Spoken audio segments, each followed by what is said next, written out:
Now, how many of you have heard of Abraham Maslow?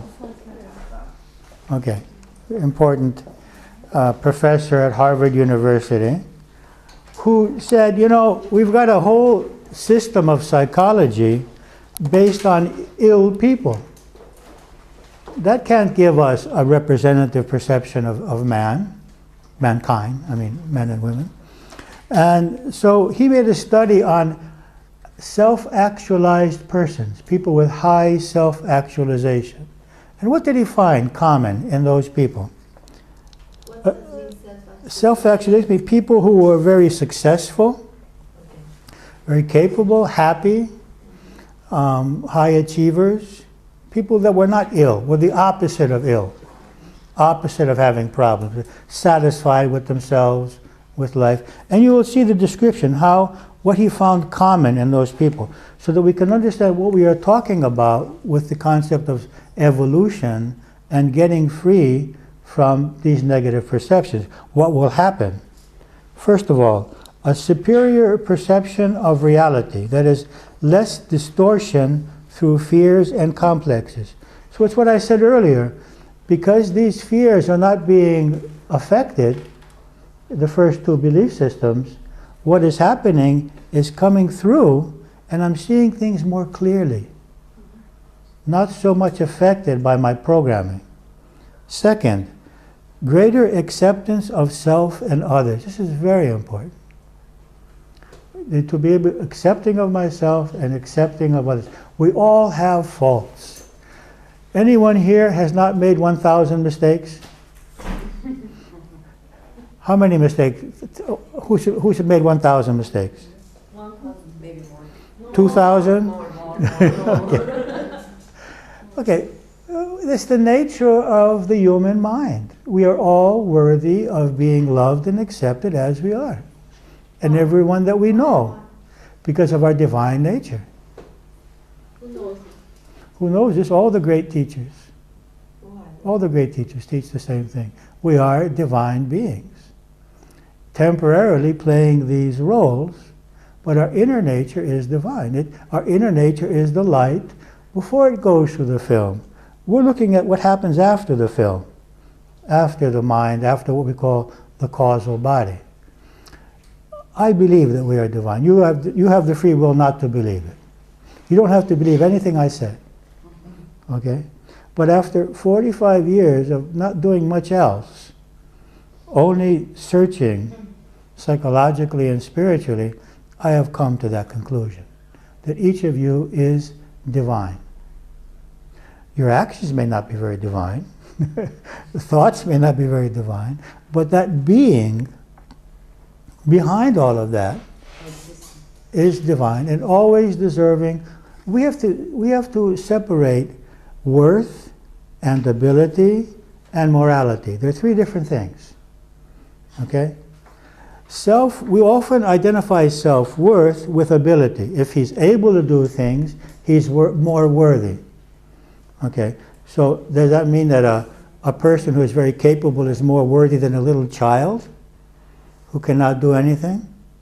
Or is more worthy than a person in a coma at a hospital and cannot do anything? That person in a coma is less worthy of love and respect.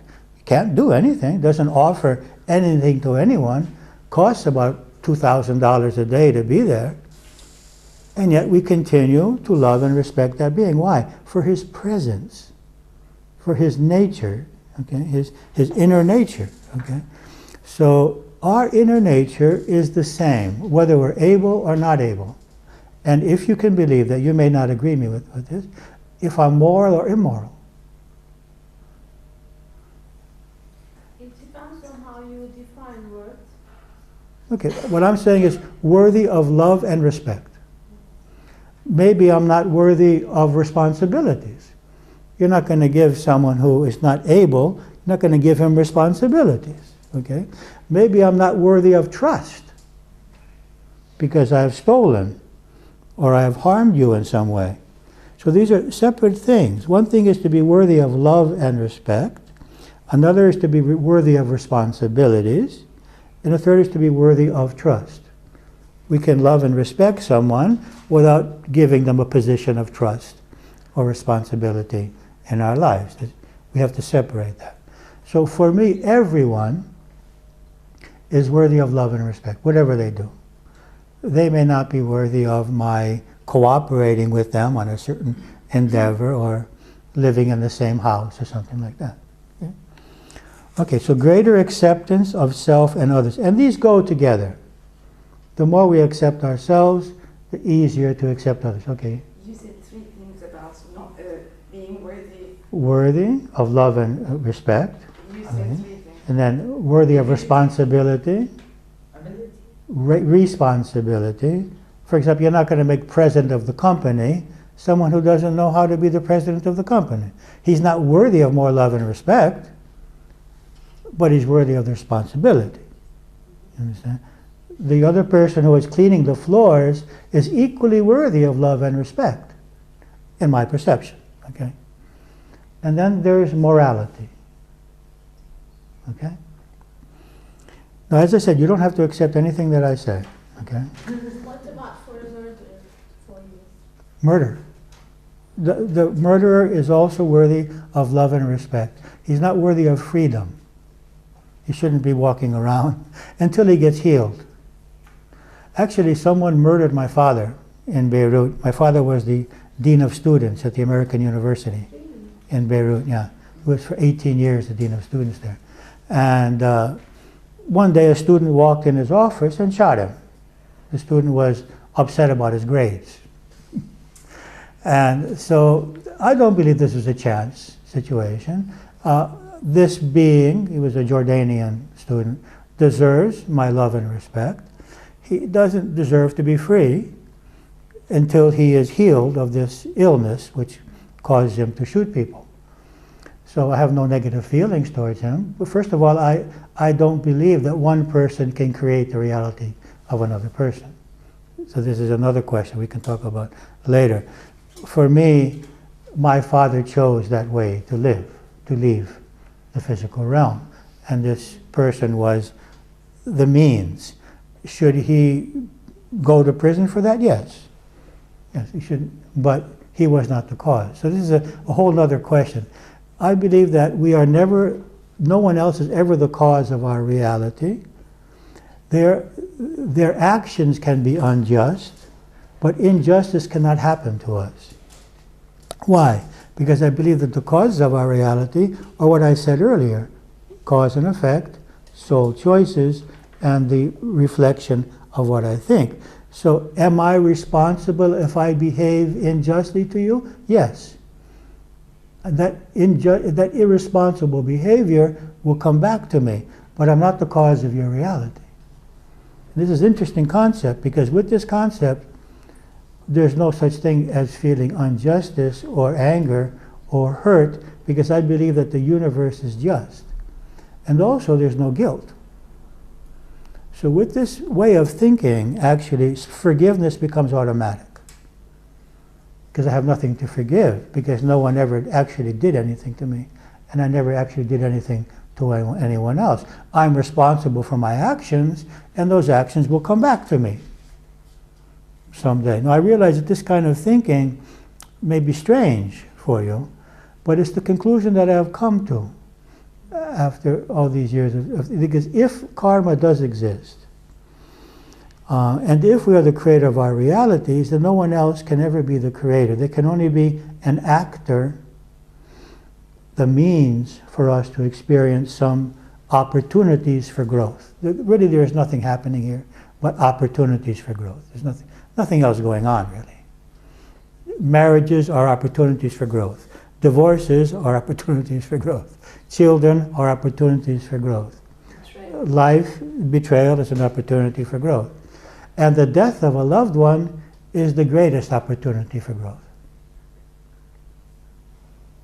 The death of a loved one is the greatest opportunity for growth, because it really causes us to really search for some kind of meaning in all of that, and for how we can again be happy, by realizing that that happiness was not in the being that left, but in ourselves, and that we sort of projected that happiness into the, we allow people and situations to make us happy.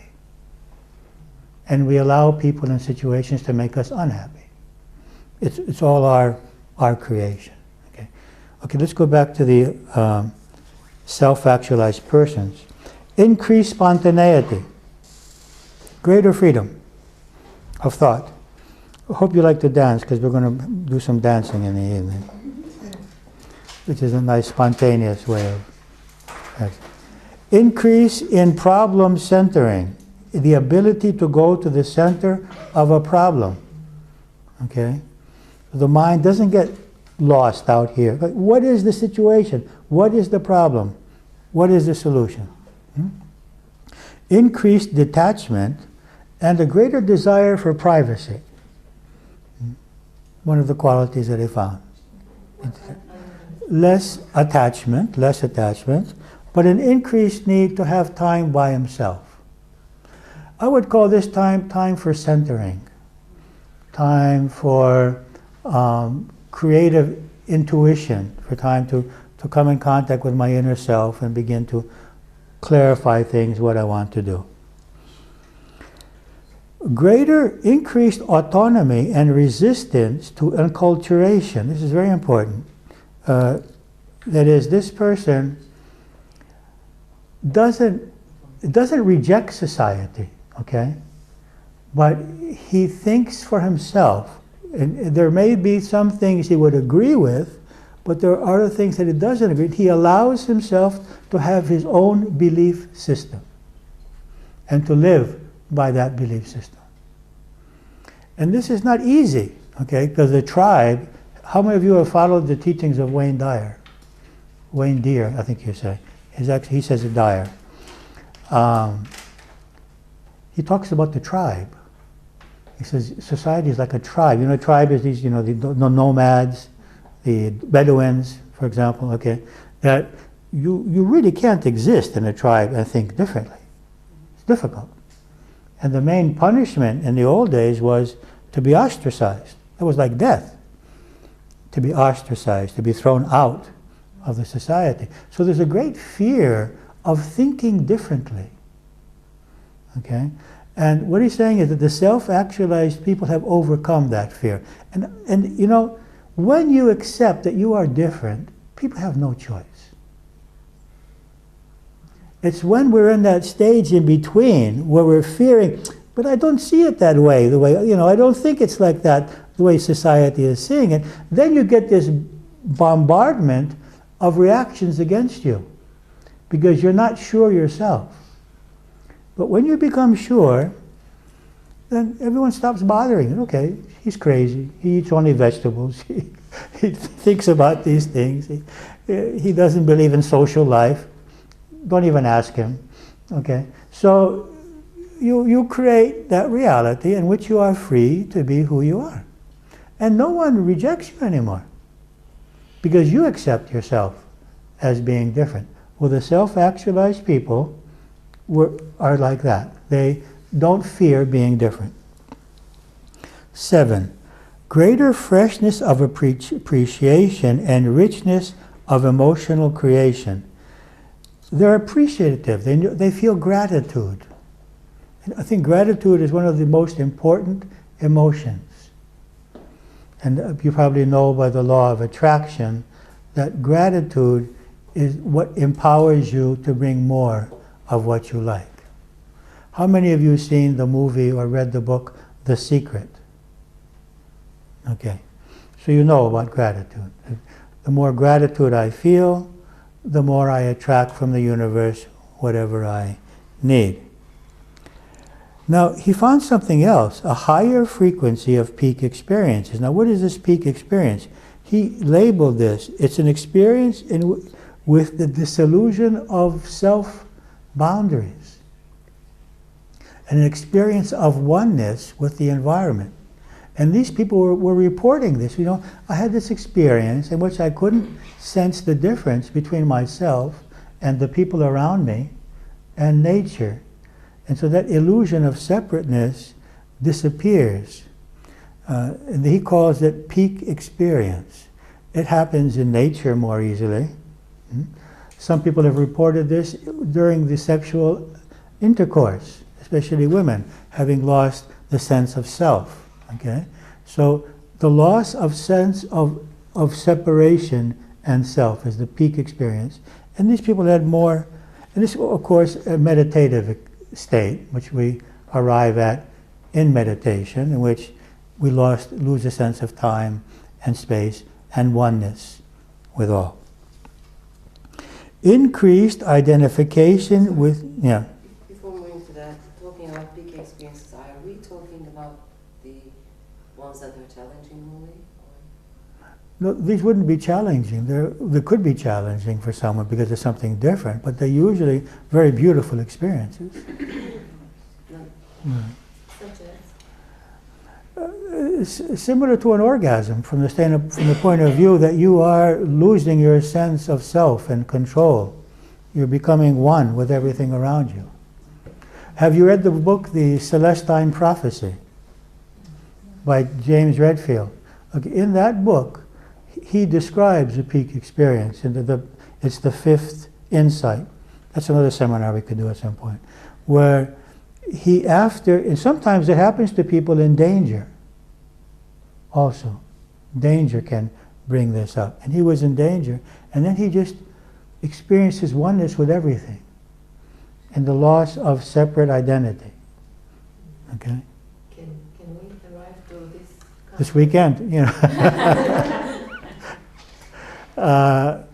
It usually requires a lot of meditation, or you're ready for it and something happens. It happens to some people just like that, without any kind of techniques.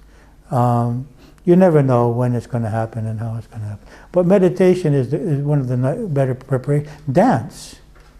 I'm sure that a lot of the Sufis in the whirling, after an hour or two of whirling, are getting to that state. I mean, it's a state of transcendence of the mental process. So ritual dance and chanting also, and chanting mantras, is one of the ways in which people come to that state. Prayer is another way. Yeah. Usually repetitive things. No. Changed. Okay, now we said increased identification with the human species, and thus less identification with specific groups. Okay?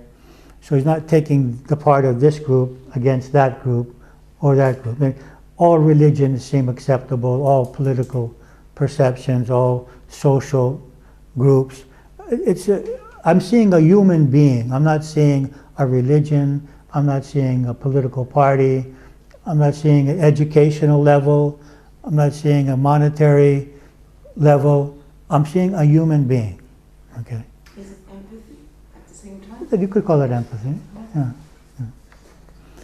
And change, the clinician would say, improved impersonal relationships. Okay? At least from our point of view. The other person may still not love us, but if we love them, that's all that's necessary. Increased, more democratic character, nature, structure. He doesn't need to impose his will on others. Okay? He can be democratic. And greatly increased creativeness. Okay? And certain changes in the value system. Okay? It gives value to other things. Less value perhaps to material things. Doesn't mean that it doesn't have material things. You know, there's sort of a false concept that material wealth and money cannot be combined with spirituality. This is an illusion as far as I'm concerned. What the problem is the attachment to this. Someone could have it and not be attached to it, and they would be fine. Someone could not have anything and be attached to it, and that will be an obstacle. So the thing is the attachment to the material or the monetary. Okay. Anything you want to ask here until now? That is a description by Abraham Maslow of a self-actualized person. And we can see the qualities that we may be heading for in this process. Okay? No questions? Okay, go to the next page. Now, here we see the means by which our reality is created. Okay? How is our reality created? There is what we call the stimulus. The stimulus can be someone says something, someone does something, something happens, we gain something, we lose something. Also, the stimulus can be mental. For example, we can have emotions because we have emotions. What's stimulus in Turkish? Weird. Okay. Whatever is happening, which is coming into my mind, and I'm evaluating it and creating emotions about that. Okay? For most of you, the most important stimuli will be your family's behavior, okay? Your family's health situation, your own health situation, okay? Events in your workplace, okay? Success and failure. These are all events from the external reality that are coming into the mind, okay? This is not our reality, though. Our reality is being created by how we perceive that, and that's the second state. The evaluation of the stimulus. What we believe, and consequently, how we interpret what has happened, is happening, or will happen. The stimulus could be in the future. I'm thinking about what's going to happen in this specific project, what's going to happen with my child, or myself, or my parent, what's going to happen with the economic crisis, whatever that may be. So the stimulus could be in the past, something that someone did to us, and we can't let go of it, and we're holding on to it. It could be something that's happening now, it could be something that's happening in the future, and it can be a secondary emotion. What is a secondary emotion? I see myself fearing and be angry with myself because I'm fearing. Or feel rejection. So I feel fear, and then I feel self-rejection. So the stimulus is my fear. Or I see myself being angry, and then I feel guilty because I'm angry. So the stimulus is my anger, and we call that a secondary emotion. And then I have the secondary emotion of guilt because I was angry. And when we're working with someone on this, we need to work on both levels.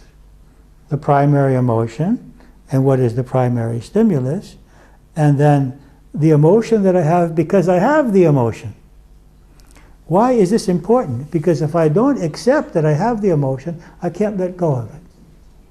So if I remain guilty because I'm angry, I'm going to hold on to the anger. And if I reject myself because I fear, I'm not going to be able to let go of the fear. So we have to clear the secondary emotion and then begin to work on the primary. Is that clear? Or do you want me to repeat that?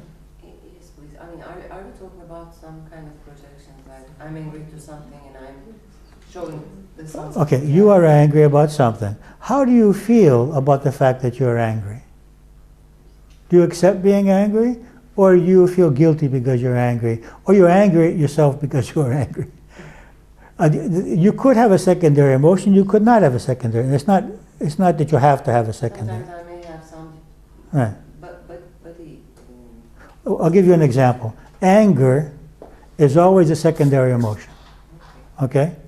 And the first emotion is pain. Okay? Because I feel pain, I become angry. Okay? I could also have guilt. Okay, so anger is always a secondary emotion. First of all, I have to feel hurt or injustice or betrayal or fear, and then the anger comes up because I'm feeling that. If I didn't feel pain, I wouldn't feel anger. Are you calling this primary? The anger is secondary. Pain is the primary emotion. The name is primary. The main primary emotions are pain, fear, and guilt. But they can always be. They can also be secondary. Fear, guilt, and pain. Yeah, these are the major ones. Major. Yeah. And this. But anger, always with anger, I have to be hurt first. I have to feel some kind of danger, and then I become angry. Okay. So the stimulus comes into the mind evaluates what's happening and creates the emotion. Okay? So the thing that's happening is not creating the emotion. The evaluation is creating the emotion. That's clear enough, I think. And that creates the reaction. Okay? What happens? What does the reaction create? The re-reaction from life. My reaction then creates another reaction from the other person or from life itself, and then I respond to that, and we're like two robots interacting, and both are unconscious. My programming is interacting with their programming. You might as well put two robots there. Okay. Neither of us is being conscious at this point, especially when we get into the anger, fear, guilt kind of thing. Okay? So what we want to do is get out of that programming. And for you to understand how powerful programming is, I have this model. It's a true story. You probably have heard it, about elephants. When elephants are young, they place a metal chain and a metal spike, and they're strong, and the elephant can't walk away around the leg. As it grows up, it becomes conditioned that when there is this thing around its leg, or a peg, it can't get away. And they just start putting a wooden peg and a rope. You know, the elephant could easily get away, but the elephant is programmed to believe that it can't get away. And this is how it is with us. We have been programmed as children to believe so many limiting things about ourselves, and we're living our lives under those programmings. And we can do much more. Okay. Okay, so any question about this process? Okay, then move on to the next page. And we see here the mechanisms of beliefs. So we have a diagram here which helps us understand the process. We have the stimulus, or thoughts, the event, the situation, or the thoughts about the past or the future.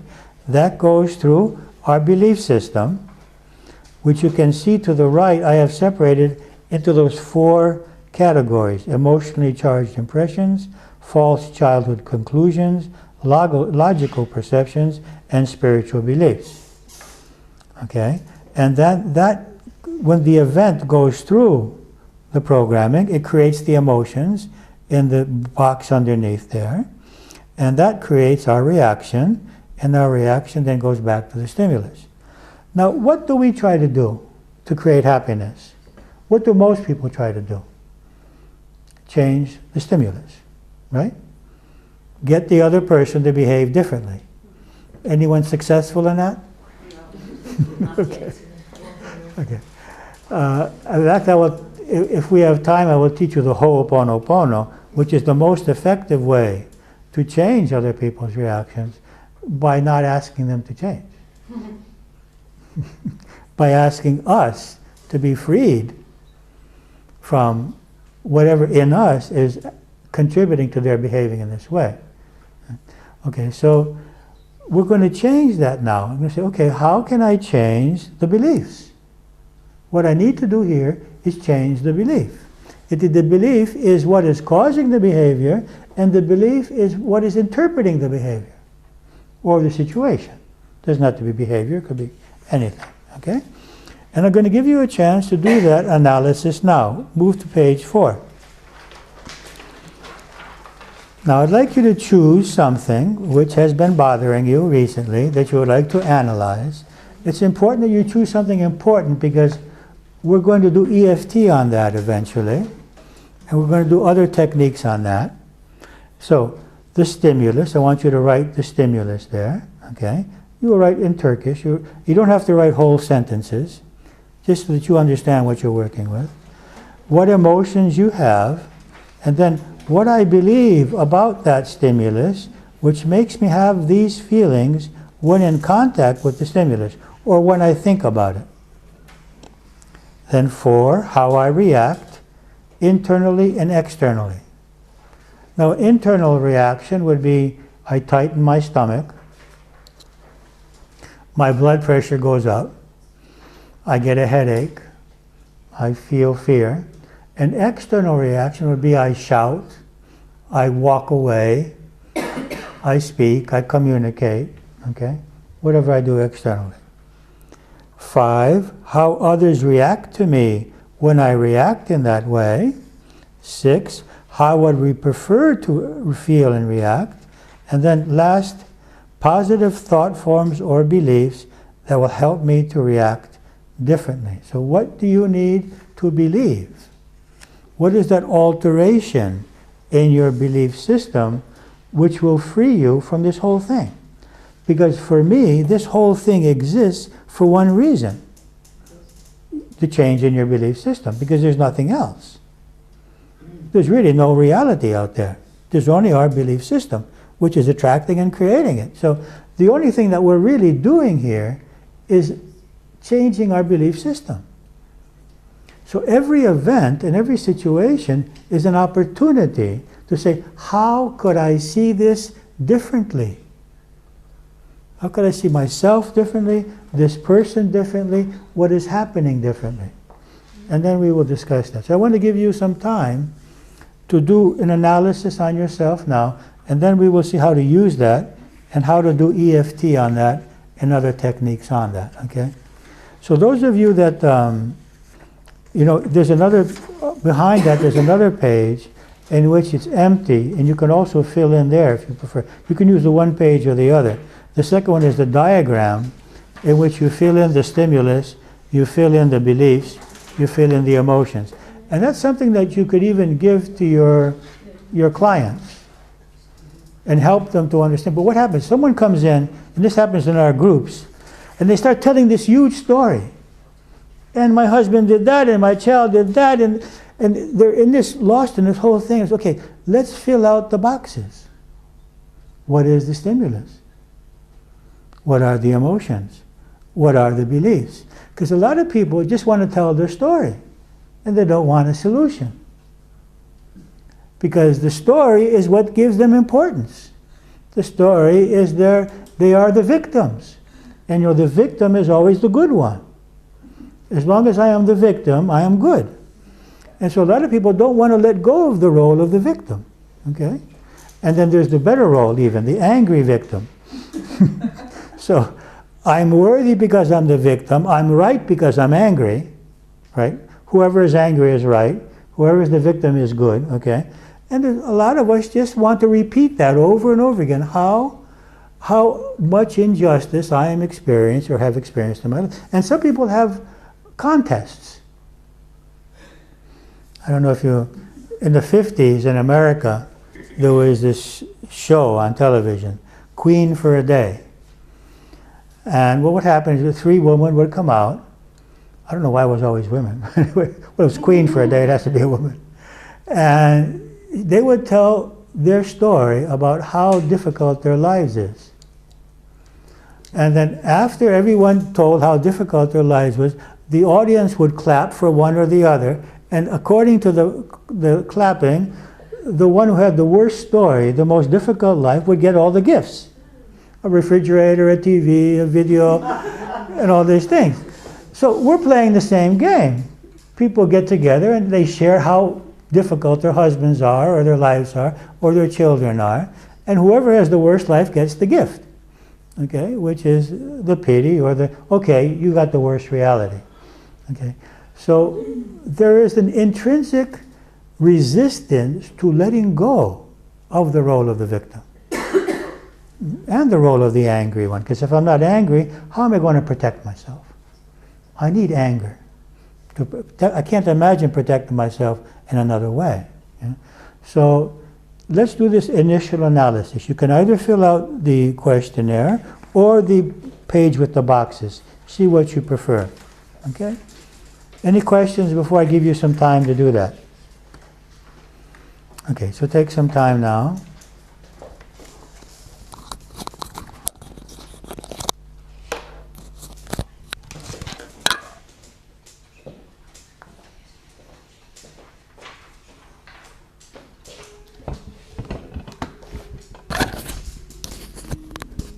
Okay, it doesn't matter if you haven't finished.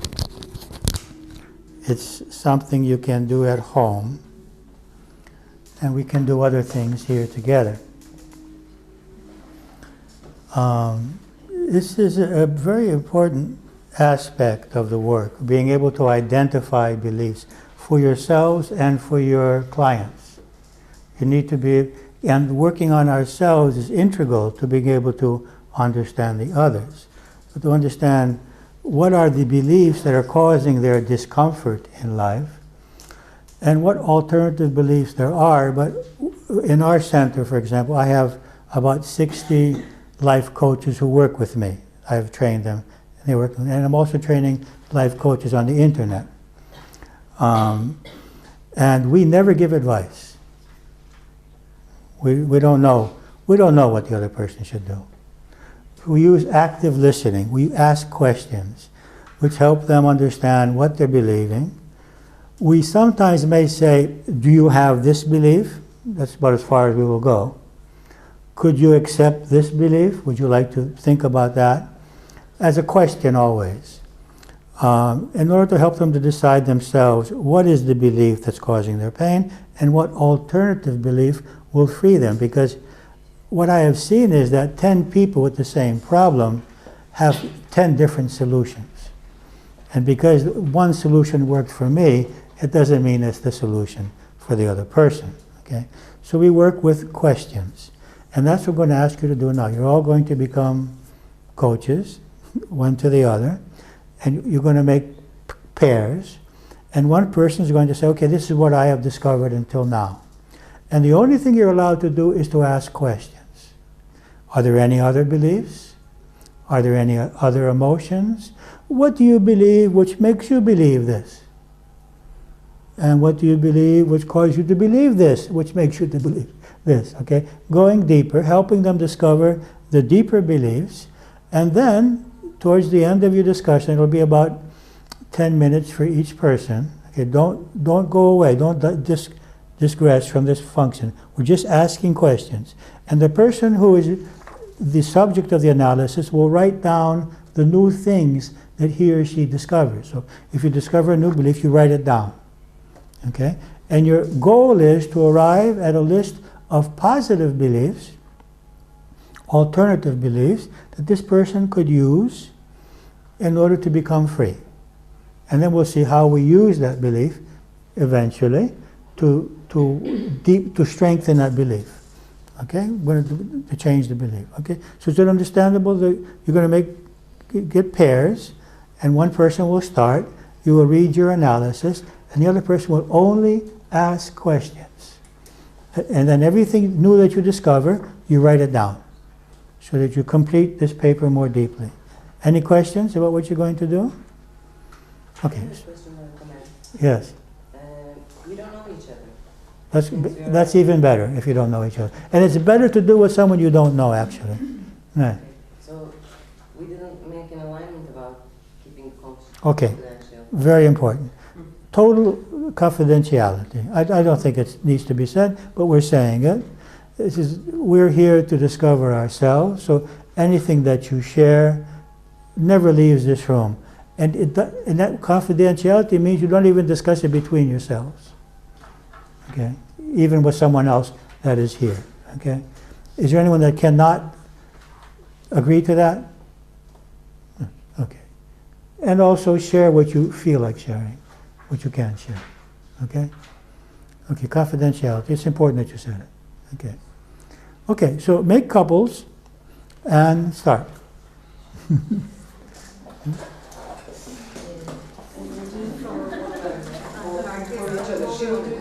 Yeah. You see, the break is going to be at, I think, what time are you going to eat? At 1:30. So 10 minutes each. After that experience of sharing, asking questions. They're all the same. Okay.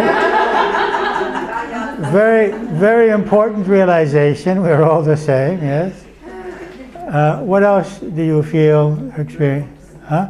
More relaxed. Okay. Why do you think that happened? Having similarities and Feeling that someone, conversation. okay, feeling that someone understands you, cares about you, Sharing. is interested in you. Caring. Sharing is sharing, okay. Okay. Did any of you gain more insight? Yes, awareness. More insight on what is happening? Did any one of you find that you gained insight in yourself by listening to the other? Also, okay.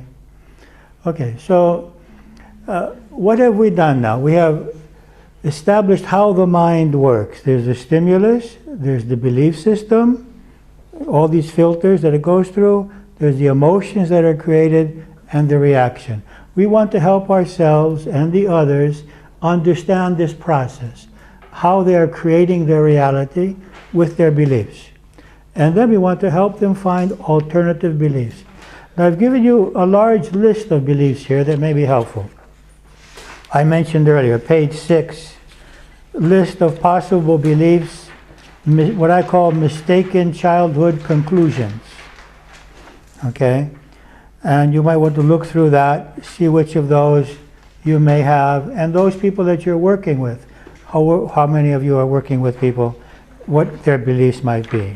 Then on page 7, you have a list of possible alternative beliefs. I am a good person and worthy of love and respect as I am. I am capable of making good decisions for my life. I'm able to deal with life's challenges. It's a nice list of beliefs.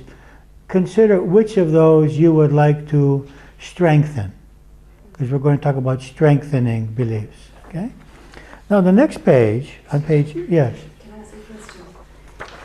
Mistaken childhood conclusions, are they conscious or unconscious? Mostly unconscious, but some of them we can also believe consciously. Some people say, you know, people don't love me. So It could be a conscious belief also. if it's unconscious, how can we gain Okay, insight?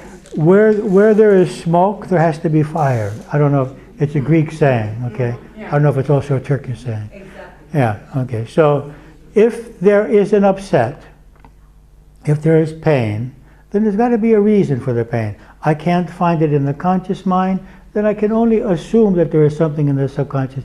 And it's logical. If I'm feeling upset because someone spoke badly to me, I must be believing that my self-worth is in some way dependent on what they think. I mean, it's only logical. So we can suggest possible things. Also, what we do is we go to the childhood years and we ask the person, what is happening now? Does it remind you of anything that happened as you were a child?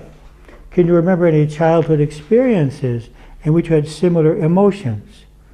And then we have a whole process of doing childhood regressions, and we have a catharsis process where we allow people to express their pain or their anger through catharsis.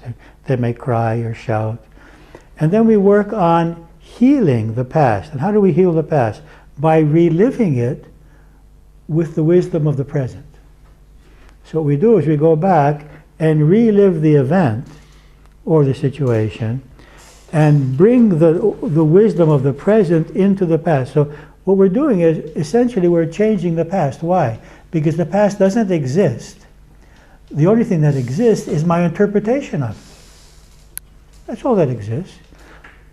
That I lost my self-worth or that I wasn't secure. And when we bring the wisdom of the present into that, then I experience the same event differently, and I'm literally changing the past because the past is only my interpretation. So when I change my interpretation, I'm changing its effect on me. It's the story of the elephant that you are. Exactly. The elephant going back and remembering that he has the power to go free. So we do what we call regressions, enable people to remember what happened, and then to relive it in a different way. And they may relive it with some of these beliefs here that are written on page 7, which are the possible alternative beliefs. Okay? How many of you found that your issue was a self-worth issue? Raise your hand. Self-worth. Okay. It's the number one problem of humanity. How many of you found it was a security issue? Feeling safe. Also A freedom issue? Freedom, okay. Control? Okay, okay. Any other issues that were the core issue? What would you say is the core issue?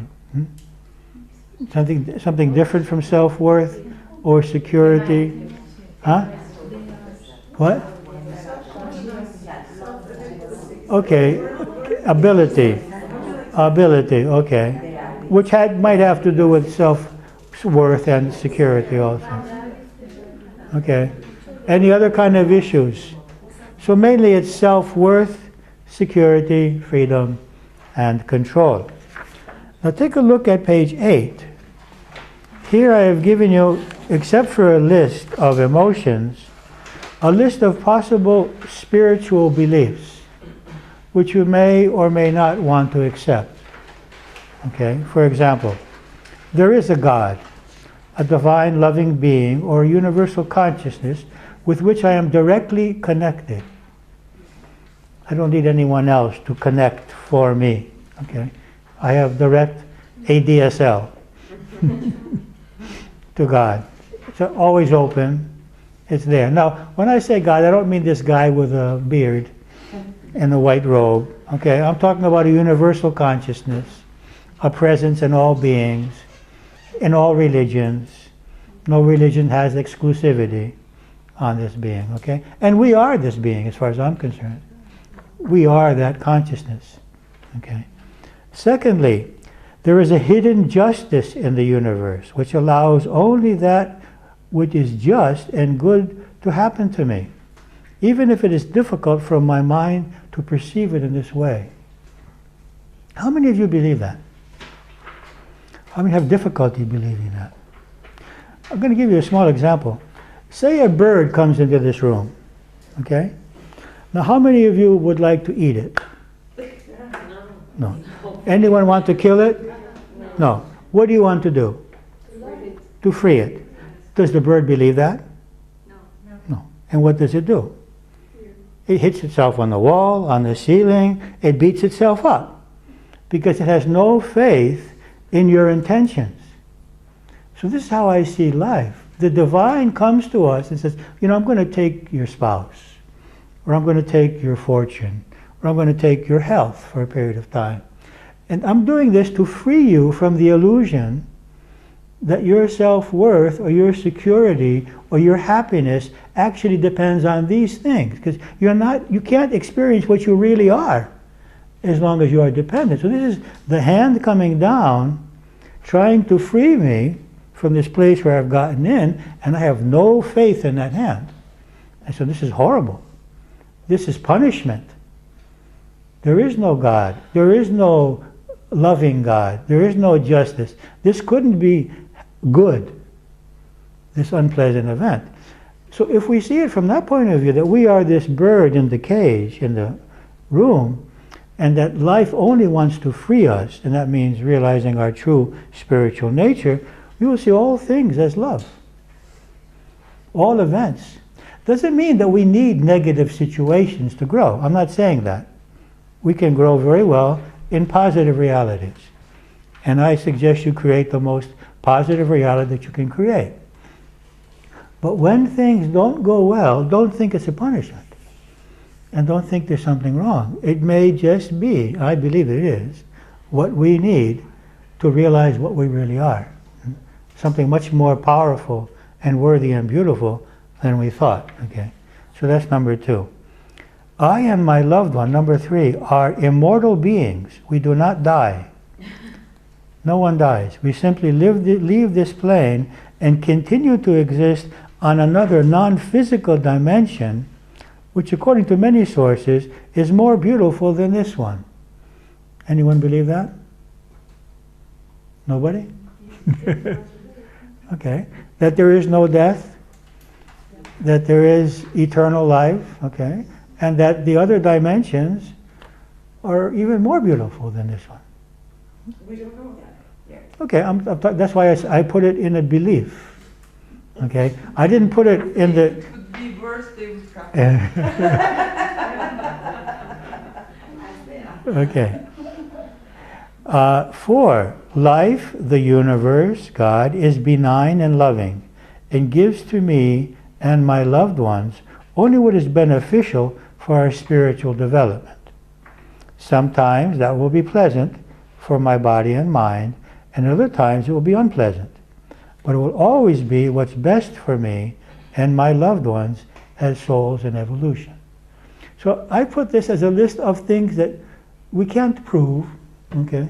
They're proven for me, but they're not proven scientifically. So you either believe them or don't believe. It's in the 4th category, spiritual intuition or spiritual beliefs. You can choose to believe them or not. Life is much more beautiful when you believe them, because you feel safe and you feel much more relaxed. Okay. 5. I and change that am to and. I and my loved ones have the inner power and intelligence to deal with, overcome, and use to our spiritual benefit anything that has happened, is happening, or will happen. That is, we are given things according to our ability to deal with them. Now, we have free will to use that ability or not. Okay? Not everyone uses it. Some people lose their center, go into deep depression, unhappiness, anger, panic, rage. That's a choice that we can make. But I believe that that ability is in each person. And I believe that it's important for you to believe that. Because if someone comes to you and you see them, and I have this issue with the psychiatrists, because people come to me and says, I have this maniac thing, and I have this depression, and I'm bipolar, and I said, please forget all of that. You are an expression of the divine. If at this moment or in the past your mind has lost its center, don't put a label on yourself. Because when we put this label on ourselves, then we are creating that reality. And I recognize the divine behind every situation. Okay, the mind may be disturbed. It may have lost its contact with its center and with logic and with reason. But by putting a label and saying, I am this, can only make it worse. Everyone is unique. Okay? So there are no illnesses, really, physical or emotional. There are just unique persons with greater or lesser disassociation from their true self, nothing else. And if we work, we can help that. When I see that person as able, then I with sympathetic vibration, increase that. When I see them as ill and as irreparable, I increase that. So I would suggest that in yourselves and other people, always see that potential for that person to overcome what has happened. If you believe that, and do this with your children, if you see your children as weak and unable, you're saying that to them. You're telling them you're weak, you're unable, and you live in a difficult universe. Okay, so worrying doesn't help people very much. Focus on the strength in them. I think that's number 5 is important. And the last one, we are all expressions of one divine being and deserve love and respect as we are, even with our weaknesses and our faults. That includes myself, my children, spouse, parents, and even those whom I do not like. I believe that we actually love everybody. Our mind doesn't love everybody. My mind doesn't love everybody yet. It's getting there. But I know that I love everybody. Not my mind, not my ego. But I as a soul love everybody. My mind gets caught up sometimes and get disassociated from that. So really, loving is being in touch with who I really am, what I really am. Okay? Okay, now what time do you have to have this break? It's 1 o'clock. Questions first, and we will finish by 1:30, and you'll go for your lunch break and we'll come back, okay? Any questions about what we did?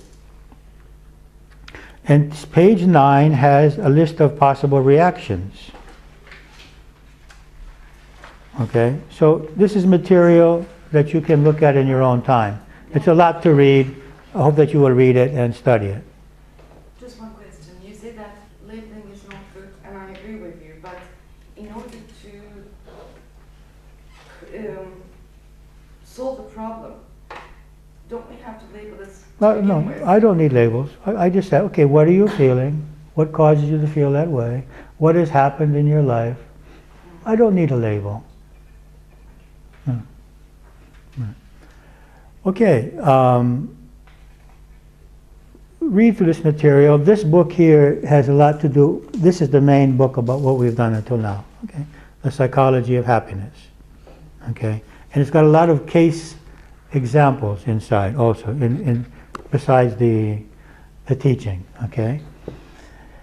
Now, anything more about analysis, because we're going to move from analysis now to energy psychology. The analysis is what enables us to see what we need to do. The energy psychology is that which will remove it. Any questions? Okay, I want to show you a short video which has Turkish subtitles, okay, about EFT. And also, if you find anything on quantum physics with Turkish subtitles, I wish you would send me the link. I looked for about an hour the other day and I couldn't find anything. So, if you find something, send me the link, and it'll be better than having the Greek subtitles. About quantum physics. Sabahleyin gösterdiği o kuantum fizikle olan şey internette bulabilirsiniz Türkçe altyazılarıyla. Ben onu daha önce seyretine eminim. Öyle mi? Türkçe altyazıları diye hatırlıyorum ama bakacağım tekrar. Now this video is comments by various people who had physical problems. But to get rid of those physical problems, they had to work on the emotional problems which were causing the physical problems. They're all psychosomatic conditions. Okay? Is the camera have more time on it, or is it finished?